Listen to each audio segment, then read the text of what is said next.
DGM railway Srinath గారు, గోపాలకృష్ణ గారు TRM,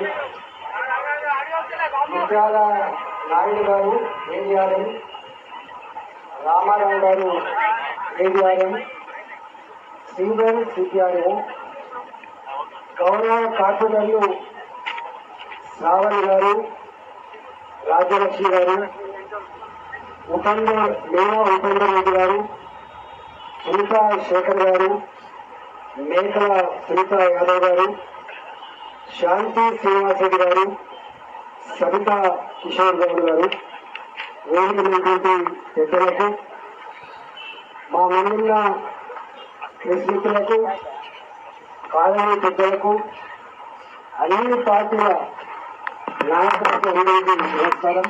జై తెలంగాణ, భారత్ మాతాకి, భారత్ మాతాకి.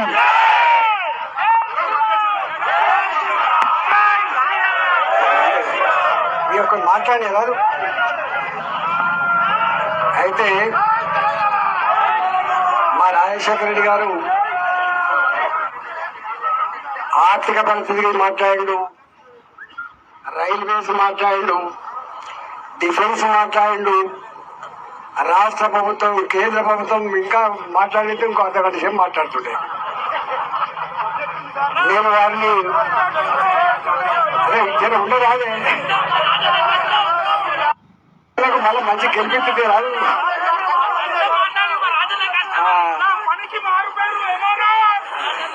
అయితే మేమందరం పందోగలమా, మరి మేమంతా పందోగలమా? ఇప్పుడు వారు 2 ఏళ్ళైతే ఎమ్మెల్యే అయ్యి ఇక్కడ అమ్మా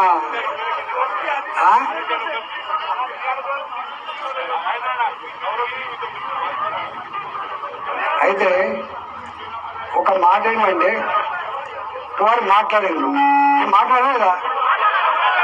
మాట్లాడలేదా నేను ఏమంటున్నా, మా మిత్రుడు రాజశేఖర రెడ్డి సోషల్ మీడియాలో చాలా యాక్టివ్ ఉంటాడు, చూసా నేను చాలా యాక్టివ్ ఉంటాడు. మరి సోషల్ మీడియాలో యాక్టివ్ ఉన్నప్పుడు నేను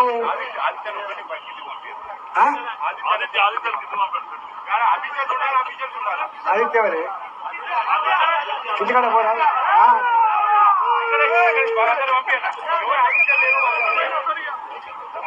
అయితే నేను 2014లో మంత్రిని, మా మంత్రివర్గ సహచరుడు హరీష్ రావు ఆయన ఒక శిలాఫలకం వేసింది ఇక్కడ. ఏం శిలాఫలకం? ఇక్కడ ఇంతకుముందు డిఆర్ఎం గారు చెప్పినట్టుగా 50,000 వెహికల్స్ ఉంటేనే ఒక గేట్ రావాలి, ఒక బ్రిడ్జ్ రావాలి. 10 లక్షల ట్రాఫిక్ ఉంది అంటే 9.5 లక్షలు ఎక్స్ట్రా ఉన్నా కూడా ఇప్పటిదాకా బ్రిడ్జ్ కట్టలేదు. It is shameful. అవునా కదా మీరు చెప్పండి. ఎవరు వేసింది? నేను ఆర్థిక మంత్రిని అప్పుడు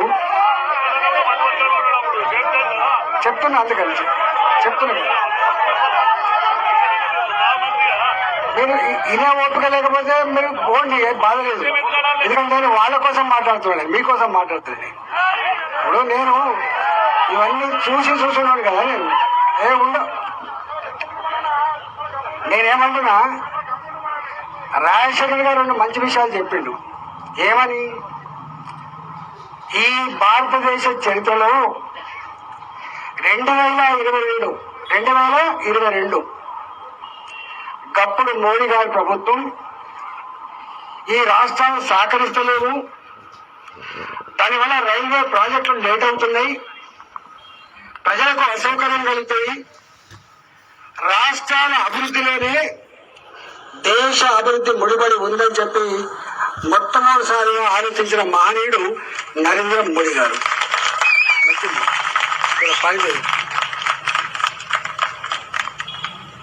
ఎందుకు మాట్లాడుతున్నా అంటే ఎప్పటికో జరా నేను కొత్తగా మంత్రి అయినా మీరు వినాలి. ఎందుకంటే రాజశేఖర్కి చెప్పిన దానికి అంటే విషయం అర్థమవుతుంది. నేను 2014లో ఆర్థిక మంత్రి అయినా. నా దగ్గర హుజరాబాద్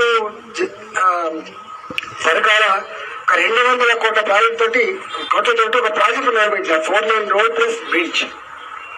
రైల్వే డిపార్ట్మెంట్ అప్పుడు నేను 4 లైన్ బ్రిడ్జ్ నిర్మించడం ఇది మా డ్యూటీ కాదు.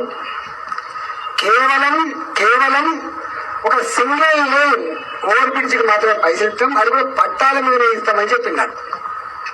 నేను 200 కోట్ల ప్రాజెక్టు మేము ఇస్తాం 30 కోట్లు 40 కోట్లు ఇవ్వాలి, ఎందుకంటే దిక్కుమల్ల పిచ్చమిత్రాలు చేస్తారని చెప్పి నేను వదిలిపెట్టా. కానీ కాలే 200 కోట్ల ప్రాజెక్టుకి ఆనాడు రైల్వే ఇచ్చింది కేవలం 6 కోట్లు మాత్రమే, అది కూడా పట్టాల మీద ఇచ్చింది. ఇవాళ గత 3 మంత్రులు ఉన్నాడు అవసరం ఇప్పుడు హరీష్ రావు వేసింది. ఎందుకు రాలేదు అంటే రాష్ట్ర ప్రభుత్వంగా మేము ఆనాడు గవర్నమెంట్ లో ఉండి చేయాల్సిన పని ఉండే అంటే మన డబ్బులు జమ చేయాలి, వాళ్ళతో కోఆర్డినేట్ చేయాలి, రైల్వే డిపార్ట్మెంట్ తో కోఆర్డినేట్ చేయాలి, చేసి అభివృద్ధి నిర్మాణం చేయాల్సి ఉండే.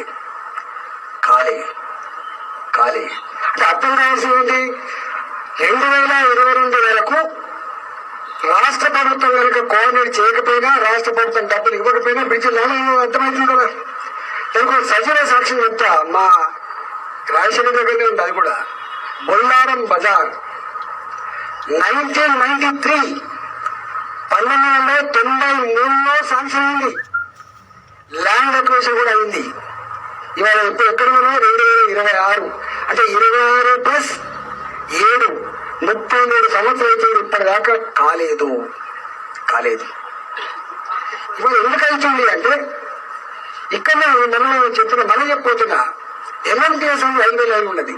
MMTS రైల్వే లైన్ దాని కాస్ట్ వచ్చేసి 1043 కోట్ల రూపాయలు. 1043 కోట్ల రూపాయలు. దాని కాంట్రిబ్యూషన్ రాష్ట్ర ప్రభుత్వానికి 400 కోట్ల రూపాయలు. నేను కూడా మంత్రిగా, కానీ 4 పైసలు కూడా మేము ఇవ్వకపోతే రైల్వే డిపార్ట్మెంట్ 1049 కోట్ల రూపాయలు ఇచ్చి దాన్ని పూర్తి చేయించింది. దట్ ఈస్ రాజశేఖర్ తెలుసుకో. రాజశేఖర్ రెడ్డి ఒక నిమిషం ఉండే, నేను కూడా పనిచేసిన రాజశేఖర్ రెడ్డి, నేను కూడా పనిచేసా కదా. నేను నీతో నీ పార్టీలో ఉన్నా కదా, నేను నీ పార్టీలో ఉంటే నేనే మంత్రి అయితే 2 సార్లు.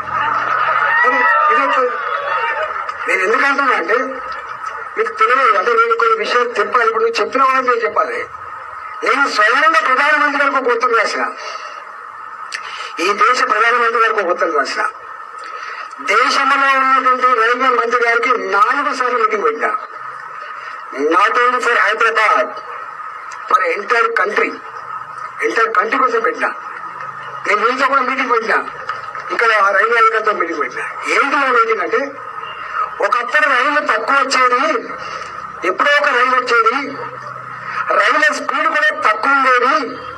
ఇవాళ 120-130 కిలోమీటర్ల స్పీడ్ ఉన్న రైలు కూడా కంట్రీలతో పాటు గ్యాప్ లేకుండా వస్తాయి. మోడీ గారు మీరు పట్టణాలలో, నా లెటర్ ఉంటే రాజశేఖర్ పంపిస్తా, పట్టణాలలో అది హైదరాబాద్ కావచ్చు, కలకత్తా కావచ్చు, బొంబాయి కావచ్చు, అది ఢిల్లీ కావచ్చు, రైల్వే లైన్ల మీదకి మనిషి రాకుండా ఉండాలి, రైల్వే లైన్ల మీదకి ఓ పడిన గొడవ రాకుండా ఉండాలంటే ఎంత వీలైతే అంత అండర్ బ్రిడ్జ్ల కోసం మీరు పర్మిషన్, గేట్ ఉన్న కాడ మాత్రమే ROB, గేట్ ఉన్న కాడ మాత్రమే RUB తప్ప అంతకు ముందు RUB వచ్చేది కాదు, మనకు ROB వచ్చేది కాదు. కానీ ఫస్ట్ టైం గేట్లు లేకపోయినప్పటికి కూడా ఇలా హైదరాబాద్ నగరంలో ఒక 100 పాయింట్ల అవసరం ఉంటే 100 పాయింట్లలో కూడా అది 6 మీటర్ల ఎత్తు లేకపోవచ్చు, 4 మీటర్లు ఉండొచ్చు. మనిషి తాగడానికి, పశువులు తాగడానికి, సైకిల్ మోటార్ తాగడానికి ఇవ్వమని చెప్పి కోరితే వారు వెంటనే స్పందించింది. అవును, ఇది చాలా ఇంపార్టెంట్. ఎక్కడెక్కడైతే అటుపక్క ఇటుపక్క ఎత్తుంది, మనం మనుషులు తాగలేకపోతాము, ఎత్తుంటే అప్పుడప్పుడు అటుపక్క ఇటుపక్క ఎత్తుంటే రైలు కిందికి వెళ్ళిపోతుంటాయి. మీరు కాస్ట్ కోసం చూడకండి, మోడీ గారు కాస్ట్ కోసం ఆలోచించద్దు, ప్రజల ప్రాణాలు ముఖ్యాలని చెప్పి ఎన్నైతే ఆ ఫోటో అడ్మిట్ చేసేయాలని చెప్పి ఒక లెటర్ రాసిన. అవి అవుతుంది. ఇప్పుడు మీరు చెప్పిన నాకు తెలిసి అది గేట్ అనేది కానుకుంటా, గేటు లేని కాడ వచ్చినటువంటి RUB వాళ్ళు, నేను ఒకరు వస్తే షాప్ లో వచ్చి అయ్యా ఏం చేస్తాం మేమంతా బతకచ్చిన వాళ్ళం, నేను తిరిగితే బతకచ్చిన వాళ్ళం, ఈ గేట్ అన్నప్పుడు మా షాపులు బాగా కలిసినాయి, ఈ గేట్ ఆగిపోయింది, మా బతుక అయిపోయింది అంటే మేము అట్లా అంత తిరిగితే ఎత్తున్నది, మాకు 4 నెలలు అవసరం లేదు, మాకు చిన్న భయం చెప్తే వాళ్ళు ఒప్పుకొని కడుతున్నారు. అంటే ఈ మాట ఎందుకు చెప్తున్నా, రాజశేఖర రెడ్డి గారు ఎట్లయితే ఉన్నారో నాకు ప్రచారం లేకపోవచ్చు కానీ విషయ పరిచయం ఏది ఉంటుంది, విషయ పరిచయం ఏది ఉంటుంది. ఇవాళ వెళ్తున్నా హైదరాబాద్ నగరంలో నాట్ ఓన్లీ మల్కాగిరి, వారి మల్కాగిరి అసెంబ్లీ సెగ్మెంట్ కావచ్చు,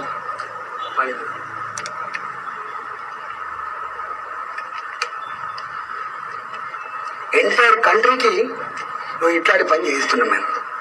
నెంబర్ టూ వారే చెప్పిండు 22 నుంచి వచ్చింది, 23 నుంచి ఏమవుతుందని. ఇవాళ నేను అనకూడదు కానీ చిన్న పనులు చేయడానికి కూడా ముందుకు వస్తలేదు రాష్ట్రంలో. ఎందుకు వస్తలేదో నాకంటే ఎక్కువ మీకు ఎరక, ఇక్కడ అనుభవిస్తున్నాను కాబట్టి. ఒక డ్రైనేజ్ పని చేయడానికి, ఒక సిమెంట్ రోడ్ వేయడానికి ఎంత కష్టమవుతుందో మీరు చూస్తున్నారు. నేను పోయినా స్వయంగా పోయి ఇప్పుడు వారు చెప్పిండ్రు ల్యాండ్ ఎక్వేషన్ పాత బ్రిడ్జిలకు రూపాయి ఇయ్యనంటే 22 2020 నుంచి ఈ రూల్ వచ్చింది కదా, అంతకంటే ముందు వచ్చేవాడికి ఇయ్యనంటే ఇదే ఆలోచిస్తారు సార్ అని చెప్పి నేను స్వయంగా వాళ్ళ మానవ కాన్ఫరెన్స్ లో నేను స్వయంగా ఆ ల్యాండ్ ఎక్వేషన్ 70 లక్షల రూపాయలు మొన్ననే జమ చేయించిన. బ్రిడ్జ్ కావాలి, 17 కోట్లు ఖర్చు పెట్టిండ్రు, 9 మ్యాచ్యూరిటీ లెవెల్స్ లేనట్టు లెక్క అవుతుంది, మనకు మ్యాచ్యూరిటీ లెవెల్స్ లేనట్టు లెక్క అవుతుంది. ఎప్పుడు నేను మళ్ళీ చెప్తున్నా, ఈ ఫ్లెక్సీలు ఈ కథలు నమ్మటం కాదు, పనిచేసేటోళ్ళు గుండెల్లో పెట్టుకుంటారు మనుషులు, గుండెల్లో. అందుకని నేను డబ్బులు నమ్ముకున్నాను కాదు, నేను ధర్మం నమ్ముకున్నాను, కష్టం నమ్ముకున్నాను, శ్రమలు నమ్ముకున్నాను, ప్రజలు నమ్ముకున్నాను అని చెప్పి మనం చేస్తాం. నమస్కారం. జై తెలంగాణ, భారత్ మాతాకి, జై Sriram. Thank you, sir. As we come to the end of the event, I request Senior Divisional Commercial Manager Secunderabad, Srimati Shifali Kumarji, to propose vote of thanks. Question. On behalf of South Central Railway, I would like to sincerely thank Chief Guest of today, Shri Itala Rajendra Garu, Honorable MP Malkajgiri, for taking out his valuable time to grace this occasion. I also would like to thank Mr.